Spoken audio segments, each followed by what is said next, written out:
Narito ang ilang mga interesanting trivia at katotohanan tungkol kay Michael Jordan sa Tagalog. 1. Numero 23.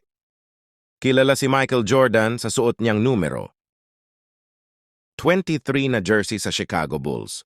Ito ay naging iconic at maraming manlalaro ang piniling gamitin ang numerong ito dahil sa kanyang tagumpay.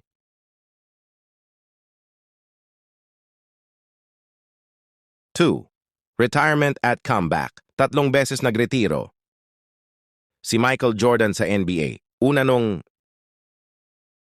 1993, pangalawa noong 1999, at pangatlo noong 2003. Bumalik siya noong 1995 para tulungan ang Bulls manalo ng 3 sunod-sunod na NBA championships. 3. Space Jam.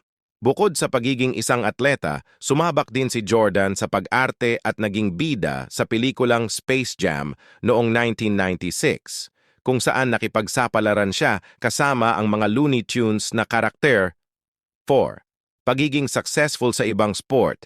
Noong unang pagre-retiro niya noong 1993, sinubukan ni Jordan ang baseball at naglaro sa minor league team ng Chicago White Sox.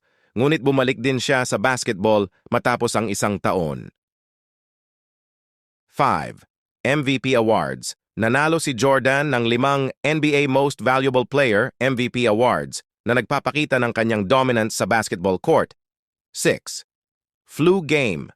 Isa sa pinakatanyag na laro ni Jordan ay ang tinatawag na flu game noong Game 5 ng 1997 NBA Finals, kung saan kahit may sakit siya, nakapuntos siya ng 38 points para talunin ang Utah Jazz.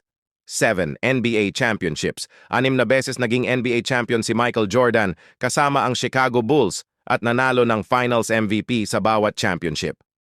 8. Air Jordan. Dahil sa kanyang nakamamanghang kakayahan sa pagtalon, binansagan si Jordan na Air Jordan at kalaunan ay nagkaroon siya ng sariling linya ng sapatos sa Nike na naging isa sa pinakasikat at matagumpay na sneaker brands sa buong mundo. 9. Dream Team. Si Jordan ay isa sa mga miyembro ng Dream Team ng Estados Unidos noong 1992 Olympics, ang koponan na itinuturing na isa sa pinakamahusay na basketball teams sa kasaysayan. 10. First Billionaire.